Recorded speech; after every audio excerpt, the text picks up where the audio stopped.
Bueno, pues vamos a comenzar con una pequeña presentación, ¿vale? Lo tenemos en el directorio para la catequesis del año 2020, el último, que habla en el capítulo 4 sobre la formación de los catequistas. Y dice que la formación tiene que ser un proceso permanente. Eso es lo que vamos a hacer durante este curso. 3 sesiones que queremos coordinar también con la formación que recibiréis seguramente en vuestras parroquias, ¿vale? Una formación que queremos que sea permanente, continua. Y la finalidad la volvemos a recordar también este año. La finalidad de la formación de los catequistas es hacer de vosotros discípulos misioneros y capacitaros para comunicar, acompañar y educar en la fe, siempre teniendo como centro a Cristo. De hecho, la primera parte de nuestra sesión va a ser sobre cristología, y es que nuestra catequesis tiene que ser, además, cristocéntrica, ¿verdad que sí? Totalmente. Y luego las dimensiones también las conocéis. En primer lugar, el ser y el saber estar con, porque queremos que vosotros seáis buenas personas, buenos cristianos, buenos compañeros. Y sobre todo esto lo hemos podido trabajar especialmente en el Día del Catequista. Luego, la dimensión del saber, para que adquiráis conocimientos bíblicos, teológicos, y esa primera parte de nuestra sesión viene por aquí, para que adquiráis algunos conocimientos. Y luego el saber hacer, la parte más práctica, el tema metodológico, pedagógico. Las dos otras partes de la sesión será una parte más práctica para daros estos conocimientos. Y queremos daros 2 informaciones, nada más empezar. Os habrá llegado, os estará a punto de llegar ya un correo electrónico porque queremos informaros de un proyecto que vamos a lanzar en enero. El proyecto Venid y Veréis de PPC, y vendrán aquí, a este mismo lugar, para hablarnos de la narración en la catequesis. Siempre en la catequesis utilizamos el catecismo, fantástico, es un gran regalo, un gran don de la Iglesia, pero tenemos que recuperar la narración, tenemos que recuperar el poder narrar la Sagrada Escritura, tantas gracias que tenemos de la tradición de la Iglesia, y es algo en lo que tenemos que educarnos y formarnos. Para este curso, que será el viernes 13 por la tarde, sábado 14 por la mañana y por la tarde, solamente hay 20 plazas. Así que, si estáis muy interesados, merece mucho la pena, os invito a que os apuntéis. Por eso es tan reducido, porque va a ser algo teórico, algo práctico, y merece de verdad la pena. Es verdad que cuesta 150 euros, pero por ser catequistas nos lo dejan en 65 euros, ¿vale? Así que aquí tenéis la información en la página web y ya los que estén interesados se pueden apuntar. Solamente los 20 primeros. Y la segunda sesión de la formación diocesana de catequistas la tendremos, como ya os informamos, el sábado 11 de febrero, Dios mediante. Os voy a presentar al primero de los ponentes. Es don Manuel Roberto Burgos Azor. Él nació en Baza, Granada, pero fue criado en Lorca. Se vinculó allí a la primera comunidad neocatecumenal de San Mateo. Estuvo formado aquí en el Seminario Mayor de San Fulgencio. Tiene 25 años de presbítero. Te felicitamos por esas bodas de plata. Y los destinos pastorales donde ha estado, seguro que muchos de vosotros ya lo conocéis, ha sido en Alcantarilla, en el puerto de Mazarrón, fue formador aquí en el Seminario Mayor de San Fulgencio, fue delegado también de Pastoral Juvenil de nuestra diócesis, ha estado en San Pedro del Pinatar y, por último, su último destino es párroco de San Bartolomé de Murcia. Sus estudios: licenciado en Teología Dogmática en la Universidad Lateranense de Roma, y por eso es profesor de Escatología en Ciencias Religiosas San Fulgencio, y también en nuestro Instituto Teológico es profesor de Cristología y de Trinidad. Tiene 50 años, como dice, como 50 soles, o sea que en la plenitud de la vida. Pues gracias por acceder a a esta primera intervención de la sesión. Pues yo me siento muy afortunado de estar delante de vosotros a poder aportar un poco de lo que he recibido. Y bueno, pues yo voy a intentar ser claro, muy claro, y ser poco, no iba a decir poco científico, de dar pocos datos que os abrumen la mente. Pero algún concepto sí tenemos que pensar esta mañana. Algunas cosas que nos van a ayudar, pensando siempre en la misión, pensando en lo que tenemos delante. Bueno, pues hemos repartido la cristología entre el otro profesor de cristología que da en ciencias religiosas y yo. La hemos dividido en tres partes la cristología. Esta primera parte va a ser la investigación histórica sobre Jesús, lo que se llama el Jesús histórico. Creo que se ve ahí, bueno, más o menos. Le hemos dado el folio. Tenéis un folio con el índice de contenido. Muy bien. Esta primera parte vamos a hablar de la investigación histórica sobre Jesús. Y a lo mejor alguno piense, bueno, ¿y qué tiene que ver eso con la catequesis? Uy, pues ya lo vas a ver, mucho. Luego hablaremos en una segunda sesión de la encarnación y en una tercera hablaremos del misterio pascual, de la muerte y resurrección de Cristo. Pues eso serán las tres sesiones de cristología que tendremos este año. Bueno, aquí tenéis el contenido de la sesión tal y como lo tenéis en vuestro índice. Motivos para conocer al Jesús histórico. ¿Por qué vamos a hablar? Cuando digo Jesús histórico, me refiero a la investigación histórica sobre Jesús. ¿Por qué necesitamos nosotros como catequistas conocer algo de eso y saber qué existe? Luego, ¿en qué consiste esa investigación histórica? La arqueología que nos ha dicho últimamente sobre este tema. Y luego, por último, un boceto. ¿Sabéis lo que es un boceto, no? Un boceto son unos cuantos rasgos de un retrato. Uno. No digo yo que sea el retrato, pero un boceto de un retrato sobre Jesús, sobre la historia de Jesús.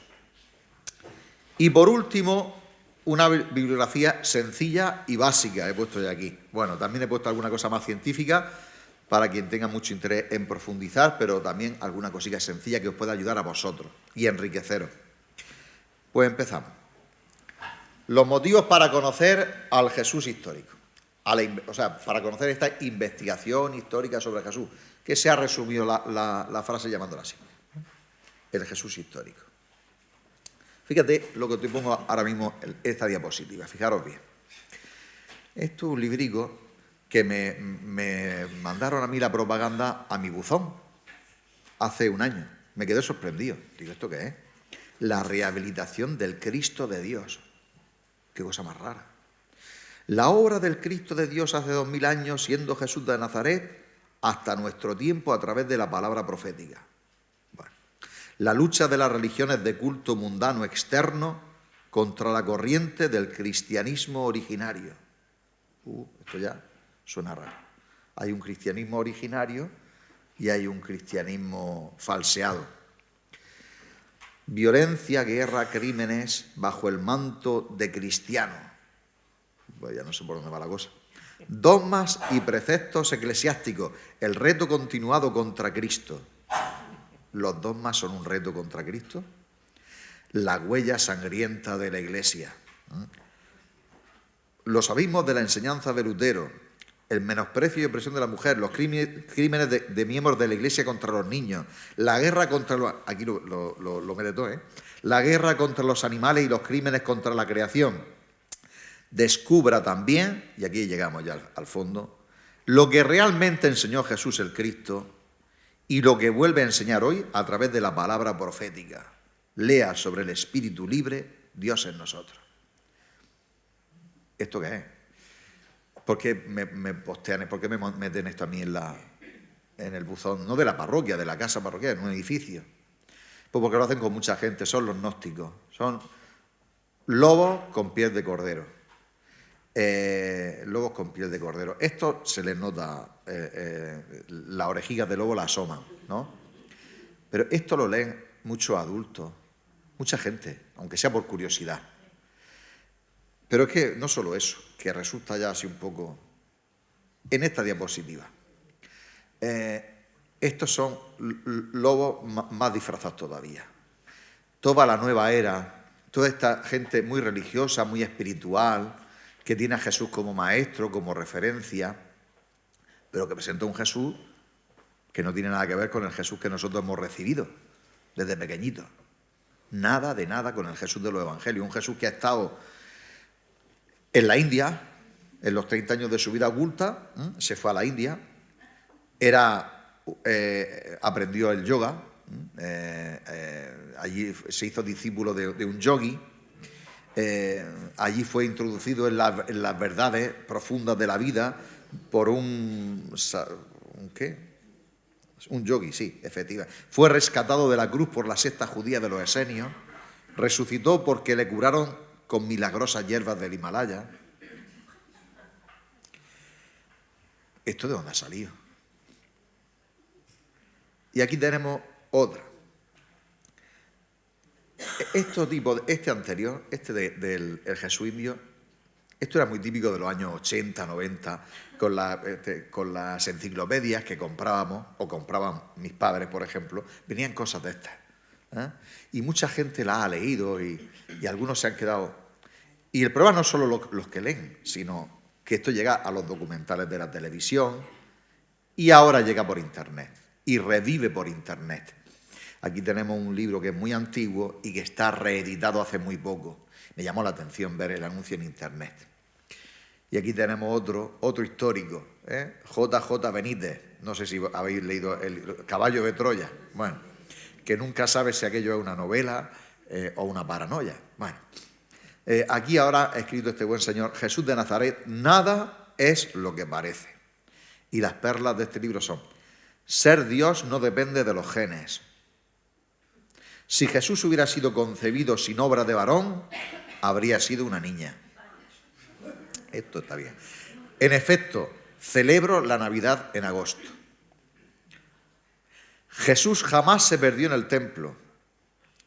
¿Sabía que el Maestro visitó, entre otros lugares, Roma, Atenas, Chipre, Malta, Damasco y el mar Caspio? Por Cartagena no dices si es tú. Jesús de Nazaret nunca fue un esenio, en eso estoy de acuerdo. Analfabeto, Jesús hablaba al menos tres lenguas. Bueno, es posible. Fue a los 31 años cuando supo realmente quién era. Esto está muy difundido. Jamás fundó iglesia alguna. Bueno, estas ideas aparecen en entrevistas en la televisión. Bueno, gracias a Dios nuestros jóvenes y nuestros niños no ven la tele, pero sí aparece por Internet, mucho por Internet, este tipo de contenido. Y ya aquí, esto es más refinado. Aquí tenemos una película que se llama El discípulo. Esta película salió, no me acuerdo de qué año es, pero tiene un montón de candidaturas a los Goya, en el 2011.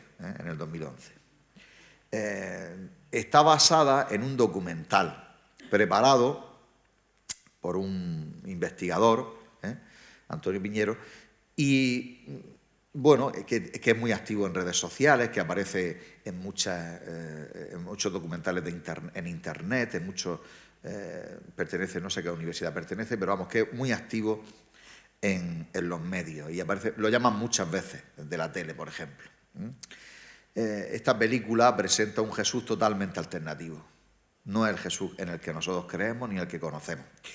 Tiene aquí este Antonio Piñero, y el documental Jesús.2 lo reemitieron hace poco en Andalucía Televisión. Esto lo cogí de la red, un anuncio de Televisión Andalucía. El documental se llamaba Jesús 2.0, que es una manera de decir, una versión nueva de Jesús, ¿no? Actualizada conforme a las investigaciones históricas sobre Jesús, ¿no? Y presenta un Jesús, pues lo típico, ¿no? Si ya nos conocemos la historia, enamorado de la Magdalena, que no ha pensado para nada en dar la vida en la cruz por nadie, etcétera, etcétera, etcétera. Bueno, muy interesante conocer que existe esto, porque esto lo ve la gente. Y esto llega a nuestros niños y a nuestros jóvenes, filtrado a través de sus padres o a través de los medios, de las redes, les llega. Por eso es muy importante que conozcamos ¿Qué significa la investigación histórica sobre Jesús? Que nos previene de la mitología. En primer lugar, ¿qué es esa investigación histórica? Es el esfuerzo de los historiadores de diversas épocas. Esto lleva desde el siglo XVIII, los intentos de hacer una investigación histórica con las herramientas de la ciencia histórica sobre la vida de Jesús. El esfuerzo de los historiadores de diversas épocas para reconstruir la vida de Jesús de Nazaret sobre la base de documentos escritos. Solo lo que está documentado por escrito. Y utilizando los métodos de la ciencia histórica, lo que se llama el método histórico-crítico. Bueno, esta sería la definición de esa investigación, ¿no? Aquí es de donde parte todo lo demás. Este señor que tenía en el centro se llama Reimarus. El pobrecito ha salido ahí poco favorecido.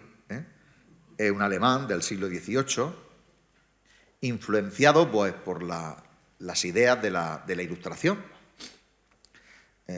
Decía Descartes que para conocer las cosas, Descartes era un católico ferviente. Y él quizás sería como el precursor de la ciencia moderna. El hombre dijo una cosa interesante: no voy a aceptar ningún argumento de tradición. Esto lo ha dicho fulanito, esto lo ha dicho menganito, por esto es verdad. Todo lo voy a poner en duda y voy a intentar demostrar la verdad de las cosas, hasta llegar a ideas claras y distintas. Bueno, Descartes. Ahí empieza la modernidad. Hasta el siglo XVII la historia se contaba sin pretensión ninguna de ser fiel a detalles, a cronología. Cualquier historia antigua o medieval no tiene interés ninguno en ser precisa, en atestiguar con claridad hora, fecha, cuándo pasó, lo que pasó, quién estaba presente. No, eso también, pero el concepto de historia es mucho más amplio. A partir de Descartes, pues aparece la ciencia histórica. Luego nuestro amigo Kant, otro filósofo, también trae una idea importante que aporta a nuestra cultura. La religión debe estar dentro de los límites de la razón. Una religión fuera de los límites de la razón es peligrosa. Produce guerras, produce problemas sociales. No lo dice así exactamente, pero se deriva de lo que él dice, ¿no? La religión debe estar dentro de los límites de lo que se puede razonar. Pero imagínate tú en lo que deja el pobrecito a la religión cristiana, en poco a poco. Él era un protestante, por lo menos de educación. Influido por esta idea, nuestro amigo Reimarus dice: el Jesús de los evangelios, y aquí hemos llegado al centro de la cosa, el Jesús de los evangelios no es el Jesús histórico. El Jesús que existió ha sido revestido de un ropaje dogmático, los dogmas de la Iglesia. Verdadero Dios, de la misma naturaleza del Padre, un ropaje dogmático, redentor de los hombres, que ofreció el sacrificio de la cruz por nosotros. Todo eso es un ropaje que se le ha puesto al personaje histórico Jesús. Con las herramientas de la ciencia histórica recién nacida, está en sus albores, vamos a descubrir quién fue ese Jesús de verdad. Él es el primero que comienza con esto. Cuando escribió su obra, el pobrecito no lo pudo ni publicarla, se lo comía. Tuvo que ser uno de sus seguidores el que la publicó. Así aparece, a partir del siglo XVIII, aparece una idea pues terrible. La separación entre el Jesús de la historia, el Jesús que existió, y el Cristo en el que creen los cristianos. Es distinto. Ya sabéis que la palabra Cristo significa Mesías, ¿no? Y se utiliza como nombre propio de Jesús, pero en realidad su nombre es Jesús, ¿no? Decir de Jesús, llamarlo Cristo ya significa decir de él que creo que es el Mesías que salva a los hombres, el Mesías de Israel que salva a toda la humanidad.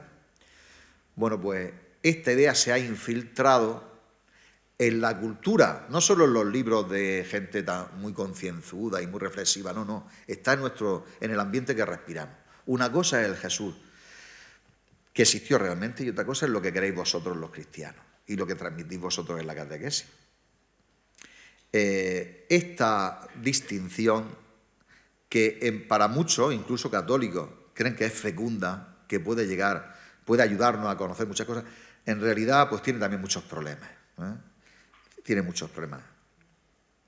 Mira, aquí, en una diapositiva muy sintética, resumo la historia de 2 siglos y pico de investigación sobre Jesús.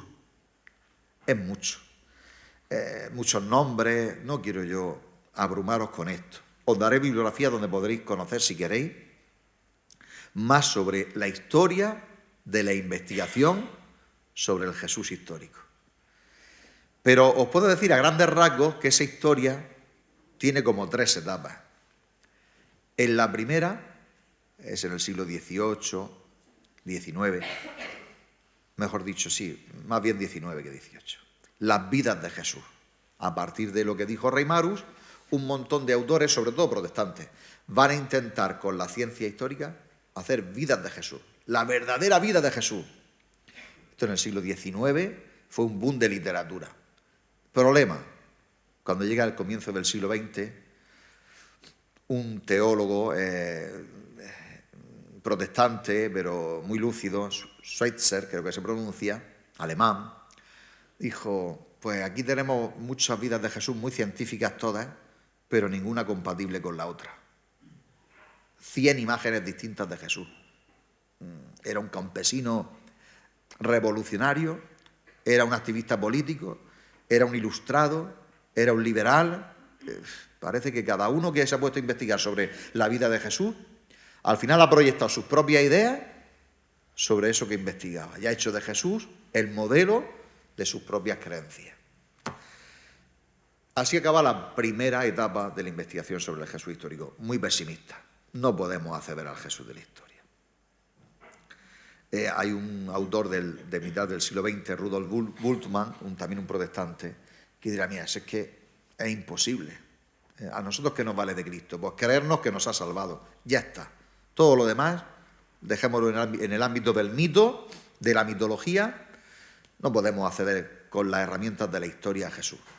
Bueno, sus discípulos le dijeron, maestro, te has pasado. ¿Cómo vas a decir eso? Los discípulos de Bultmann, también todos protestantes, todos alemanes, empiezan a intentar ver, oye, ¿habría unos criterios históricos en los que pudiéramos estar de acuerdo y que nos sirvieran para hacer una imagen histórica fiable de Jesús? Oye, y empezaron en eso. La segunda mitad del siglo XX, bueno, quizás hasta los años 90, está marcada por esa búsqueda de los criterios de historicidad. Por ejemplo, si aparece en los evangelios algo que no cuadra para nada con el ambiente de Jesús del siglo I, del judaísmo del siglo I, eso es auténtico. Eso no se lo han podido inventar. Por ejemplo, si un dato está en todas las fuentes que conocemos, en los evangelios sinópticos, en el evangelio de Juan, en los Hechos de los Apóstoles, fuentes muy distintas, aparece el mismo dato, debe ser histórico. Y así van sacando criterios de historicidad para ver lo que serían las mismísimas palabras de Jesús, los hechos seguros históricamente, e intentar sacar un retrato histórico de Jesús. En los años 80, finales, en Estados Unidos aparece otro tipo de investigación histórica sobre Jesús. Dice, vamos, esto de los criterios, pues sí, pero uno reconoce 5, el otro 25, el otro 3. No nos ponemos de acuerdo. Sí. Oye, ¿y no será mejor dejar un poco esto aparte, la discusión sobre los criterios, y conocer mejor el ambiente del siglo I en el que nace y vive Jesús? ¿No nos ayudará eso mucho más a conocer al verdadero Jesús, al que existió de verdad? Y entonces empieza una serie de estudios desde la sociología, desde la gastronomía, desde la agricultura, desde la pesca, historia de todas las dimensiones de la vida de lo que podía ser la Galilea y la Judea del siglo I, para intentar conocer cómo sería ese Jesús y ver cómo también en algunas cosas contrasta tantísimo el Evangelio con lo que, según ellos, estos estudios dicen, era el ambiente de su época. Bueno, esto sobre todo en Estados Unidos. Bueno, esto sería un poco el resumen de cómo ha ido evolucionando la investigación histórica sobre Jesús. A día de hoy, el otro día le mandé yo a los seminaristas un trabajo, buscadme cada uno, eran 10 alumnos, buscadme cada uno 10 artículos de revistas o libros, solo en español, de los últimos 10 años, Cada uno puede buscar 10, pero 10 distintos de los otros. O sea, tenéis que, entre todos, buscar 100 artículos o libros que traten en los últimos 10 años sobre la investigación histórica sobre Jesús. Sobre el Jesús histórico, sobre el tema del que estamos hablando. La imagen histórica real de Jesús. Le ha sobrado. Además, estaba muy cerrado el ámbito de búsqueda. Solo lo que tenemos en la biblioteca. Sobrado. Es decir, se publica de esto, es imposible conocer la bibliografía existente. Para hacer un buen estudio, una tesis doctoral sobre cualquier tema, tú tienes la obligación sobre eso de lo que vas a hablar, leerte todo lo que se ha publicado. Por lo menos en un cierto ámbito lingüístico, ¿no? Todo lo que se ha publicado en español sobre el tema X del que yo voy a hablar. Yo creo que ya eso, con el tema del Jesús histórico, sería casi, no voy a decir imposible, pero muy, muy difícil, ¿eh? Muy difícil. Porque he publicado tantísimo. Ahora bien, a pesar de este panorama que os he pintado yo un poco negativo, es un trabajo, el de la investigación histórica sobre Jesús, que es muy importante. Porque si no, nos aparece el Jesús que se fue a la India, el Jesús que estuvo en la China y conoció el taoísmo, el Jesús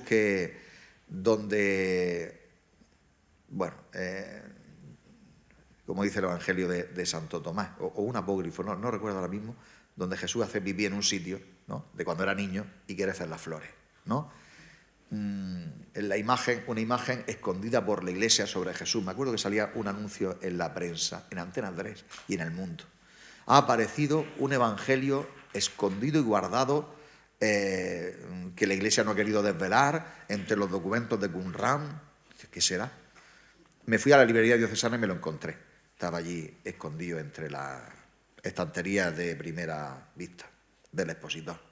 El Evangelio de Judas, un evangelio gnóstico, como ha habido tantísimos, que reeditan ahora como si fuera una cosa ocultísima, secretísima, novedosísima, y que dice cosas sobre Jesús como, pues eso, que no tenía carne real, que un día aparecía como un gigante y otro día aparecía como un niño pequeño, y cosas de ese estilo. O sea, ¿a dónde voy? Si no hay científicos, historiadores, que desde la ciencia estudien la imagen de Jesús, histórica sobre Jesús, pues recaemos, es fácil que aceptemos estos cuentos de viejas, de los gnósticos, por ejemplo, de los nuevos gnósticos, o estas, ¿cómo diría yo?, voladuras de cabeza, por decirlo de alguna manera, de la nueva era, de este Jesús indio, este Jesús sabio oriental, que no tienen nada que ver con el Jesús de los evangelios, con el Jesús que hemos conocido. Nuestra fe no es mitología, nuestra fe tiene pretensión de partir de la historia. Fijaros cómo decimos en el credo. Vamos a aterrizar en una cosa que conocemos todos. Decimos que creemos que Jesucristo nació. Y que nació de María Virgen, de un personaje histórico, no de un mito. Que murió bajo el poder de Poncio Pilato, en una época histórica concreta. Y luego que al final de los tiempos volverá. O sea, nuestra fe tiene una referencia a la historia intrínseca. Nosotros creemos en cosas que han pasado y en cosas que esperamos. Luego, no podemos desentendernos de la historia. Nuestra fe no es una serie de símbolos. Jesús, cuando curaba y hacía milagros, en realidad estaba dándonos como símbolos de lo que es ayudar a las personas a ser buenas personas. No. Jesús o curaba o no curaba, o hacía milagros o no lo hacía, y es importante delimitarlo. Luego podremos sacar de ahí 1000 conclusiones, ¿no? El amor de Jesucristo a la humanidad, etc. Pero ¿Jesús hacía cosas extraordinarias o no las hacía? Es importante saberlo. Jesús murió en una cruz, o como dicen los testigos de Jehová, murió colgado un palo. ¿Cómo murió? Bueno, necesitamos saberlo. Bueno, nuestra fe no se puede reducir a mitología. Mira que es verdad que en la Sagrada Escritura hay textos que están llenos de simbolismo, ¿no? Que no tienen una pretensión histórica, sobre todo del Antiguo Testamento. Pero eso no significa que la fe de los cristianos, incluso de los judíos, no tenga que ver con la historia. Tiene mucho que ver con la historia. Nosotros creemos en que un hombre que nació hace 2000 años es Dios. Y esa es nuestra fe. Pero habrá que fundamentar que ese hombre existió y que lo que conocemos por sus discípulos es real. Bueno, entonces es un trabajo que es importante. Es un trabajo posible, porque a pesar de lo que decía Bullmann, dice esto, o Schweitzer, dice esto es imposible, aquí no hay manera de aclararse. Mira, es un trabajo que es posible porque lo que tenemos para conocer la historia de Jesús solo es el Nuevo Testamento. Hay alguna referencia a la existencia de Cristo y a su muerte en la cruz en autores paganos o judíos. Es cierto. Pero todo el resto de lo que conocemos de Jesús lo conocemos por el Nuevo Testamento, que es el testimonio por escrito de la fe de los discípulos de Jesús, de los que han creído en los que creyeron en Jesús. El testimonio escrito. Esa es la única manera que ha querido Jesucristo que accedamos a Él. No ha dejado nada por escrito. Fíjate que la ciencia histórica se basa en documentos escritos. Si Jesús hubiera dejado alguna cosilla escrita, no hubiera arreglado, no hubiera por lo menos facilitado el problema, ¿no? Ni una página, ni un trocico de papiro, nada. Parece ser que escribió en el suelo alguna cosa, pero ni siquiera sabemos lo que escribió, no lo dicen los evangelios. Bueno, pero es un trabajo, ¿por qué digo que es posible? Porque no está demostrado que ese testimonio, el que da el Nuevo Testamento sobre Jesús, no sea creíble, no está demostrado. Puede haber muchos prejuicios, muchas sospechas. Dice, no, es que cuenta 3 veces la multiplicación de los panes y los peces, eso ya suena raro, que se dirá todo el día multiplicando panes y peces, lo mismo eso es mentira y es inventado. Es que además dice que hacía milagros, cosas extraordinarias, los milagros no existen, como todo el mundo sabe. ¿Ah, sí? Pues si usted lo dice, los milagros sí existen. Los médicos certifican habitualmente cosas que no tienen explicación, ¿no? Habitualmente certifican cosas que no tienen explicación. O sea, cosas que no tienen explicación hay a montones. ¿Cómo que no pudo Jesús realizar milagros? ¿Por qué dicen los que dicen que Jesús no hacía milagros, que es una exageración de sus discípulos? ¿Por qué dicen eso? Por un prejuicio. Por un prejuicio. Bueno. Sí es posible acceder a Jesús. Mira, hay 2 autores a los que yo les tengo especial devoción. Uno es un presbiteriano, un anglicano, podríamos decir, de una rama del anglicanismo, escocés, James Dunn. Este hombre, el de vuestra derecha, no, espérate, izquierda. Este buen hombre dice lo siguiente. Dice, en el Nuevo Testamento no solo encontramos lo que creen de Jesús sus discípulos, no solo encontramos eso, también encontramos algo de Jesús. ¿Ah, sí? No, yo cuando leo el Nuevo Testamento lo que leo es lo que dicen de Él, pero de Él ¿qué puedo encontrar? Dice él, sí, mira, te encuentras el impacto que dejó en sus discípulos.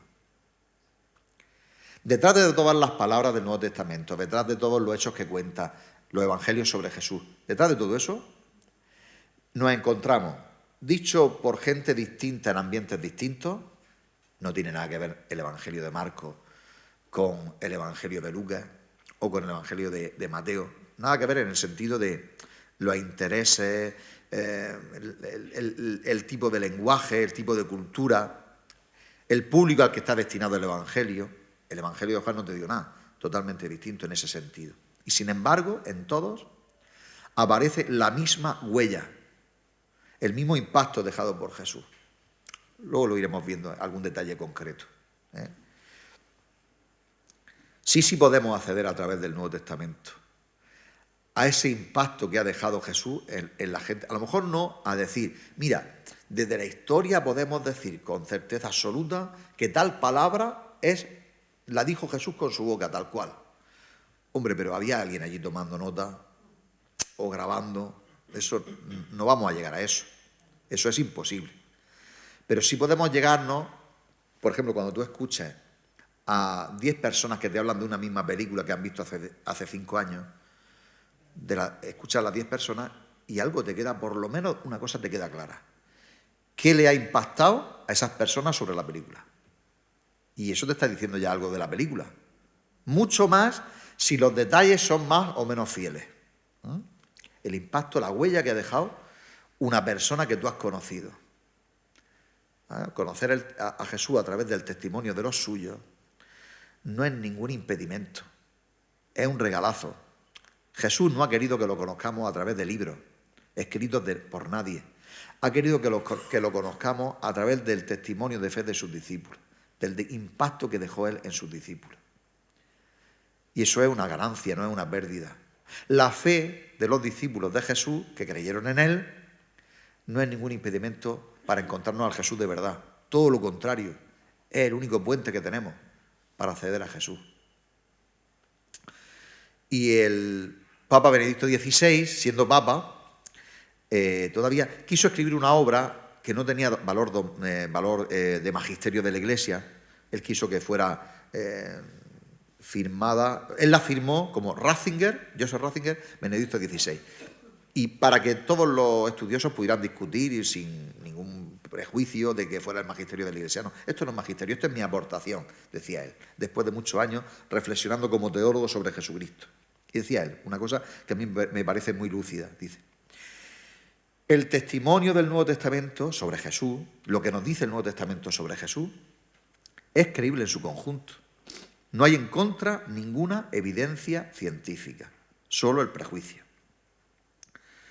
Pero hay que mirarlo con mirada creyente, es verdad, pues solo se entienden las Escrituras cuando las lees y las escuchas con el mismo espíritu con el que se escribieron. Os voy a traducir esto que dice el Papa con el lenguaje de un profesor que tuve yo en Roma, Cardellini. Decía, estábamos estudiando y decía un estudioso que el paso del Mar Rojo por los israelitas, que eso era un mito, que en realidad no había ocurrido, que en realidad habían escapado de otra manera, en fin, de otra manera, que era de otro modo, ¿no? Que eso la historia lo había demostrado y tal. Bueno, y se para el profesor después de leer esto y dice: se ve que este hombre estuvo allí para decir esto. Es una cosa muy lúcida. ¿Usted ha sido testigo directo de estas cosas para decir que esto no ha ocurrido? ¿En qué evidencia científica se basa usted? Vamos a ver. Cuando hablamos de la ciencia histórica, hablamos de ciencia. La ciencia tiene sus límites. ¿Cuáles son los límites de la ciencia? Pues uno evidente. ¿Cómo funciona la ciencia? ¿Os acordáis del COVID? Madre mía, cuántos artículos de revistas publicados en The Lancet, que nos hemos hecho todos especialistas en publicaciones, revisados por pares. ¿Cuántas conclusiones científicas contradictorias sobre el mismo tema? Claro, es que la ciencia no es un dogma. La ciencia no dice A y es A. No, la ciencia recoge datos, crea una hipótesis, ve que esa hipótesis se verifica en las observaciones que se hacen sobre la realidad una vez y otra y otra. Y entonces se convierte en una tesis. Oye, sí, velocidad igual a espacio partido por tiempo. Hasta que llega un dato que te echa por tierra la hipótesis o la tesis. Y tienes que hacer una nueva. Cuando la distancia, el espacio, es tan grande como, por ejemplo, entre la Tierra y Marte, velocidad no es igual a espacio partido por tiempo. Y tiene que aparecer otra fórmula física que nos explique cómo funciona la velocidad entre cuerpos, entre astros, por ejemplo, ¿no? No sé si me entendéis. La ciencia no es dogmática. No ha dicho esto la ciencia, creámoslo a pie juntillas. No. Hasta ahora, por lo que sabemos, parece que. Eso es quizás la manera más, sobre todo en la ciencia histórica, ¿no? de decir las cosas. Por lo que parece hasta ahora, podemos decir que, muy bien. Esto ya lo he dicho. Bueno, entonces era un trabajo que yo decía que era posible. Claro que es posible, si tenemos el testimonio de fe de sus discípulos, podemos conocer muchas cosas sobre él, más atestiguadas o menos atestiguadas por la ciencia histórica. Bien, pero con referencias creíbles históricas, sí. Sí. Que para eso estaban los criterios de historicidad, que decían los estudiosos de los años 90, 80. Algunos de ellos son muy... Hombre, un mismo hecho contado por personas distintas, de mentes distintas, pues tiene toda la pinta de ser de verdad, ¿no? Bueno. También digo que es un trabajo necesario en el mundo que vivimos. Si diéramos catequesis en los años 60 del siglo pasado, no sería necesario hablar de estas cosas. Hoy sí. Por lo que hemos dicho al principio, y también porque hay una exigencia de nuestra fe, de diálogo con la cultura, no solo para defendernos sino también para acoger los retos de nuestra cultura, de este ansia de conocer las cosas con la precisión de la ciencia. También podemos utilizar eso. Ahora, hay tres maneras de acercarse a la historia de Jesús desde la ciencia, muy distintas, tres modos muy distintos. Según esta distinción la hace el profesor de Cristología de Comillas, Uribarri creo que se llama, y me pareció muy lúcida. Le he puesto como el semáforo, rojo, amarillo, verde, para que se vea gráficamente lo que nos sirve y lo que no nos sirve. Tú te compras un libro en la librería diocesana, Croissant, o Croissant, no sé cómo se pronuncia, Vida de un campesino judío. Y te lees el libro y es una historia de Jesús, incompatible con la fe, que no admite ni un dato que no se pueda atestiguar desde investigaciones históricas. Solo lo que se atestigua desde investigaciones históricas me vale para acceder a Jesús. Eso es un planteamiento historicista, que a la historia la pone como si fuera la fuente de la fe, la fuente de la revelación. Mejor dicho, la fuente de la revelación. Y solo puedo creer en eso. Eso es incompatible con la fe cristiana. Es incompatible. Está marcado por el prejuicio que decíamos antes. El Nuevo Testamento es un ropa. Lo que dicen los discípulos sobre Jesús es un ropaje que le han puesto encima, una ropa que le han puesto encima, vamos a quitársela. Queremos conocer a Jesús desnudo, al de verdad. No te compramos la mercancía, Crosa. Amarillo, con prudencia. Hay un montón de libros que son acercamientos históricos incompletos a Jesús, que son compatibles con la fe, no niegan ningún dogma de fe, pero son manifiestamente incompletos. Me atrevo a decir uno, que es muy difundido y muy leído, El Jesús de Pagola, de PPC. Es un libro muy difundido porque es muy pedagógico, está muy bien escrito y muy bien editado, muy bien editado. El problema es que se le echa de menos, como pastor y como escritor católico, el que nos ayude a poder decir: el Jesús de los evangelios se ha presentado a sí mismo como Dios. Y ese planteamiento se puede hacer, pero él no lo hace. Se queda solo en hacernos accesible el ambiente en el que vivió Jesús, comprender a Jesús en su ambiente histórico. Pero no nos ayuda a dar el salto, ¿no? Las cosas que hace y dice Jesús, por las cuales podemos creer en Él como Dios. Ese salto no lo da. Por eso digo que es un acercamiento histórico a Jesús, pero incompleto.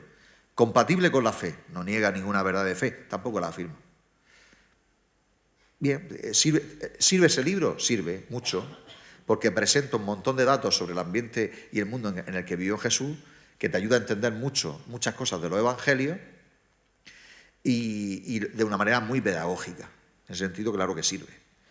Pero que, desde mi punto de vista, pienso que le falta un pelín para ayudarnos. Y ese pelín es lo que pongo con el semáforo verde Aquellos estudios que hacen un planteamiento histórico y teológico sobre Jesús, que ve la fe en Jesús como un valor, que reconoce como un puente precioso para acceder a Jesús la fe de sus discípulos en Él, y que nos ayuda a nosotros a ver, partiendo de la historia, a Jesús como Mesías, Salvador de los hombres y como Hijo de Dios, que es lo que queremos de Él, ¿no?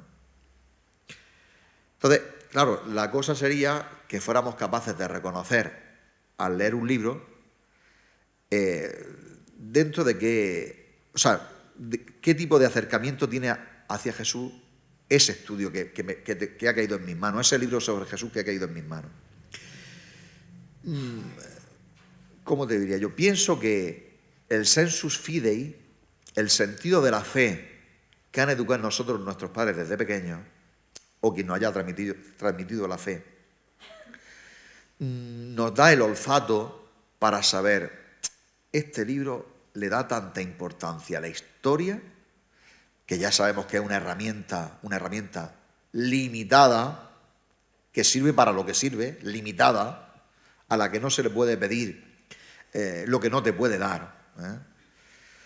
Le da tanta importancia a la historia que se olvida de hacernos llegar más allá, a la persona, que es lo que nosotros queremos, ¿no? Conocer a Jesús y poder transmitirlo. Y si eso lo basamos en un acercamiento histórico a Él, pues mejor todavía, pero que no me niegue el planteamiento teológico, el planteamiento de la fe. Bueno, quizá esta era la parte más teórica. Vamos a bajar un poco ahora a tierra, ya en lo que nos queda, que es muy poco. ¿10 minutos? 12 minutos. 12 minutos. Uy, entonces me queda mucho todavía. Aportaciones desde la arqueología.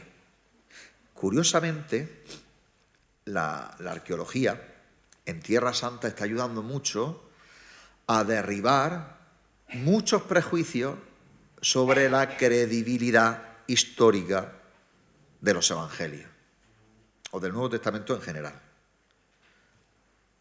Muchos descubrimientos arqueológicos llevados a cabo, pues mira, últimamente por el Estado de Israel, que han descubierto ellos que cuanto más piedras saquen a la luz, más gente viene a Israel, más turismo. Entonces, pues han pensado que les beneficia y están invirtiendo mucho en esto.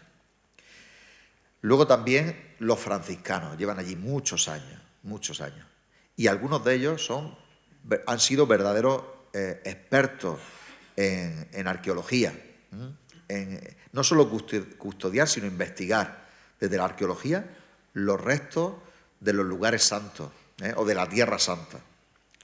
Pues curiosamente, desde esos descubrimientos, algunos de los prejuicios sobre el Nuevo Testamento se vienen abajo. Por ejemplo, son detalles, no es que con la arqueología demostramos apodísticamente, o sea, sin capacidad de poder refutarlo, demostramos la historicidad del Nuevo Testamento tal cual. No digo eso, Digo que muchos de los prejuicios que había se caen por tierra ante estos datos nuevos que aparecen. Por ejemplo, el Evangelio de Juan es el Evangelio más teológico, donde se nos cuenta menos fiablemente la historia de Jesús. Es muy profundo, está hecho por un místico, pero que no tiene en cuenta la historia de Jesús, ni le interesa. Esto es lo que afirmaban pues, muchos de los libros que yo he estudiado cuando era seminarista, por ejemplo, en los años 90. Libros de teología hechos por estudiosos católicos. Hoy dice, por ejemplo, han encontrado una piscina, la piscina de Bethesda, donde estaba aquel paralítico, que no se podía mover, que cuando se agitaban las aguas, el que se tiraba allí se quedaba curado, ¿os acordáis? No, bueno. Pues siempre se ha pensado que era un relato muy simbólico, muy simbólico. Bueno, pues la piscina está la piscina y hay restos del culto al dios Asclepio, que era el dios de la salud romano. Ahí había un sitio donde la gente iba a curarse. Con los 5 pórticos, además, que dice el Evangelio, están allí. No es nada simbólico. ¿Qué representan esos 5 arcos? Decían los estudiosos del Evangelio de San Juan. Pues no representan nada, es que había 5 arcos, que era así. Y ahí te la puedes encontrar, está en Jerusalén.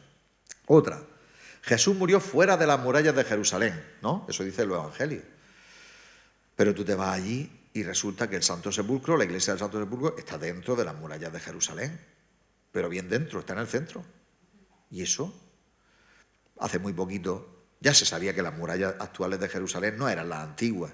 Pero hace muy poquito, estoy hablando de 40 y tantos años, se encontraron los restos de la antigua muralla de Jerusalén, aquella del siglo I, que dejan el Santo Sepulcro fuera de las murallas.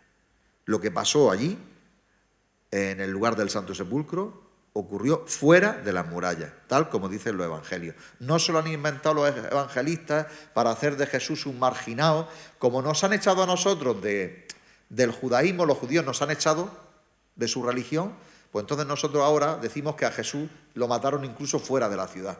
Eso decían algunos estudiosos. No, déjate de rollo. Está dentro. El Santo Sepulcro está dentro de la ciudad. El Hidóstrotón, que es el lugar donde tuvieron el enlosado donde Jesús estuvo retenido después del juicio con Pilato, este enlosado o Gábata, del que habla Juan 19:13, pues han encontrado el lugar. Lo han encontrado unos 10 metros, yo no sé si llega a 10, no sé cuántos metros por debajo del suelo actual. Y se puede visitar. Y está el lugar donde jugaban los soldados romanos al tren en raya de la época. Y está grabado en la tierra. Hay una certeza histórica bastante grande, hay una probabilidad histórica bastante grande de que allí fuera el lugar donde Jesús estuvo retenido después del juicio con Pilato. El Gólgota, una cantera abandonada, así lo presentan los evangelios sinópticos. Pues resulta que estudiando las rocas que aparecen cuando se descarnan algunas de las paredes de la iglesia del Santo Sepulcro, se encuentran efectivamente los restos de una cantera con piedras que ya no valen. Fijaros lo que decía el Salmo, ¿no? La piedra que desecharon los arquitectos se ha convertido ahora en la piedra angular, ¿no? Ese salmo que los primeros cristianos aplicaron a Jesucristo. Pues Jesús murió, o se venera su muerte, en un lugar donde había una cantera que ya no servía, porque las piedras que había estaban rajadas y ya no les valían. Hay signos que nos acercan a esa interpretación, o sea, hay signos de que aquello era una cantera que ya no valía. Curioso, ¿eh? Luego, la iglesia del Santo Sepulcro tiene dentro el Calvario y el Santo Sepulcro, los dos espacios. Algunos dicen, eso no es posible, el lugar que se venera como lugar de la resurrección del Señor o de su tumba, eso no es. Pues al lado de lo que hoy se venera como tumba de Jesús, pues han descubierto hace no mucho, detrás de una pared, una tumba. Una tumba propia del siglo I, con sus dos cámaras, etcétera. Y luego también hay un graffiti, eso está detrás del Santo Sepulcro, en una habitación que está abierta, se puede entrar, aquello no hay que ser un arqueólogo para descubrirlo ya está descubierto y puedes entrar y verlo. Está justo por la parte de atrás, donde están los cirios, la parte que es muy marrana y muy oscura, por ahí hay una puerta que te lleva a esta tumba. Pero es que también hay, donde está el sepulcro del Señor, un graffiti hecho en griego, diciendo, aquí estuvimos, Señor, en latín, perdón. Aquí estuvimos, Señor, estuvimos aquí. Unos peregrinos del siglo II que estuvieron allí y reconocieron aquel lugar como el lugar donde el Señor estuvo sepultado. O sea que sí, que aquellos lugares son los lugares donde Jesús vivió y murió. No es ningún mito, no es ningún mito. La barca pesquera que se encontraron cerca de donde están trabajando ahora los legionarios de Cristo Rey, ¿cómo se llama? Que el sitio Magdala, cerca de Magdala, encontraron los restos dentro del agua, los restos de una antigua barca de pesca, que curiosamente tiene la borda muy baja. Luego, cuando se forman las olas en el mar de Galilea, es fácil que salten por encima de la barca, como dice el Evangelio, ¿no?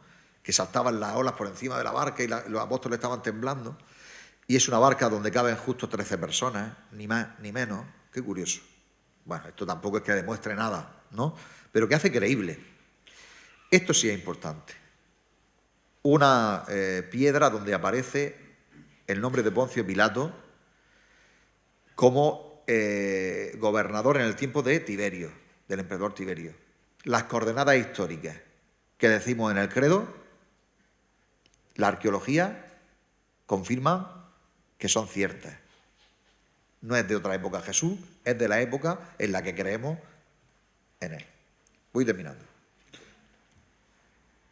Bueno, entonces podemos sacar un boceto de un retrato de Jesús histórico, con un cierto aval histórico. Ya yo he dicho que consenso de todos los investigadores no vamos a encontrar nunca, imposible, por los límites que tiene esta ciencia. Si ya en lo del COVID hemos visto que el consenso científico de la comunidad científica es muy difícil, pues en cosas que ocurrieron hace 2000 años no podemos pretender que haya un consenso absoluto entre todos los investigadores. Pero sí puede haber algunos datos, desde mi punto de vista, esto es mi aportación, que se podrían decir que son fiables históricamente hablando.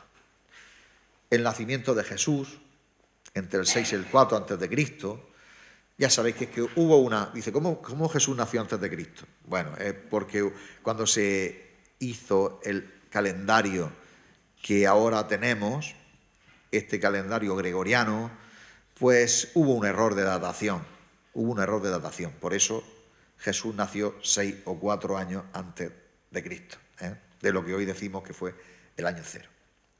Jesús vive una vida oculta, no pública, no conocida, no oculta en el sentido de escondida, sino de que no es pública. 30 años, y su ministerio público, su actuación en público, por decirlo así, duró 3 años. Esto sería la cronología. Y murió un 14 o 15 de Nisan, la víspera de la Pascua o la Pascua, no lo sabemos. Del 30 o del 33, después de Cristo. Ya se entiende por lo que he dicho antes, ¿no? O sea, aquí hay una cronología, un marco histórico. El origen de Jesús, pues hijo de María y de José. Lógicamente, lo de hijo de José, no voy a meter ahora, pero ya desde el principio, hasta los mismos judíos tienen tradiciones muy antiguas en las que a la Virgen María le dicen de todo, como acusando a Jesús de ser de una generación impura, de haber sido concebido en una relación impura. Esto es, de no haber sido concebido dentro de un matrimonio, según la mentalidad judía. Bueno, artesano de Galilea, judío piadoso, a la sinagoga, etc. Su misión, bueno, durante su misión ha proclamado la llegada del reino de Dios, etc. Ahí no me meto porque tengo poco tiempo, pero aquí quiero llegar. Murió en la Pascua, en una Pascua, fue crucificado por la autoridad romana, pero avalada por la autoridad, empujada por la autoridad judía, y resucitó. Claro, pero eso históricamente se puede demostrar que resucitó, no. Pero hay dos signos. Uno, la tumba vacía. ¿Cómo van a anunciar los primeros discípulos que la tumba está vacía si hubiera habido allí un cadáver? El Evangelio de Marcos, años 50, más o menos, 60, no se sabe. Van a proclamar 30 años después que el sepulcro estaba vacío cuando el sepulcro tenía un muerto dentro. La gente se reiría. La resurrección, tal como la entiende un judío, es revivificación del cadáver, con una vida nueva. Hay un signo ahí. Las apariciones. Los apóstoles dan testimonio de que Jesús se les ha aparecido. Y ya llegamos a lo último. ¿Qué pensaba Jesús de sí mismo? Esto es muy interesante. Esta es la última línea de la investigación del Jesús histórico. ¿Qué pensaba Jesús de sí mismo? En el impacto que él dejó en sus discípulos, sin duda ninguna, el Hijo de Dios. Aquí hay uno que es mayor que el templo, dijo Jesús. Pues mayor que el templo solo es Dios, ¿verdad? El Hijo del Hombre es Señor del sábado. Señor del sábado, el sábado que es la institución sagrada judía más sagrada después del templo. Señor del sábado solo es Dios. Y tantas afirmaciones de Jesús en las cuales él se pone a la altura del Yahvé de los judíos, a la misma altura. Bueno, el Hijo de Dios, no quiero meterme más en eso, y Jesús, el Mesías Salvador. Él ha venido a salvar lo que estaba perdido. Bueno, de esto hablaremos más en la segunda parte. ¿Se puede desde la investigación histórica de Jesús llegar a estas conclusiones? ¿Es creíble que Jesús pensara de sí mismo esto? Sí. Lo veremos más adelante. Y acabo. Una bibliografía básica y sencilla. Aquí la tenéis. Primero, en vuestra hoja os he puesto las obras más importantes, más completas de Dan, que es os decía, un anglicano, y de Meyer, que es un católico. Obras monumentales sobre la investigación del Jesús histórico. No todo lo que dicen yo lo avalo, para nada, pero son modelos de investigación sobre el Jesús histórico, muy interesantes. Luego tenéis una serie de bibliografías mucho más sencillas, ¿no? Accesibles. Y por último, en negro, tenéis libros que os pueden ayudar a conocer mucho el ambiente del tiempo de Jesús, a conocer a Jesús desde su lugar de nacimiento, a conocer mejor el significado de tantas cosas del Evangelio que se entiende desde el ambiente judío de la Palestina del siglo I. Ahí tenéis esos 3 libros. Os recomiendo, especialmente ahora, Espera, Adviento y Navidad del Mesías. Es un libro que te mete a Jesús dentro del contexto del mundo judío de su época. Una preciosidad.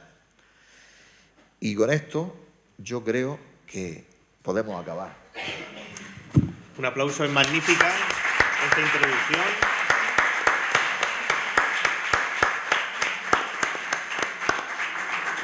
Don Roberto, una introducción magnífica. ¿Verdad que nos ha despertado el deseo de formarnos más en Cristología? ¿Verdad que sí? Bueno, yo creo que es importantísimo para responder tantos interrogantes que tenemos en nuestros ambientes sobre el Jesús histórico. Y bueno, y es importantísimo que nuestra catequesis sea cristocéntrica, porque la función de la catequesis es poner a uno no solamente en contacto, sino en comunión, en intimidad con Jesucristo. Catequesis Tradende número 5. Así que yo creo que vamos a seguir aprendiendo bastante con vosotros en las siguientes sesiones. Muchísimas gracias.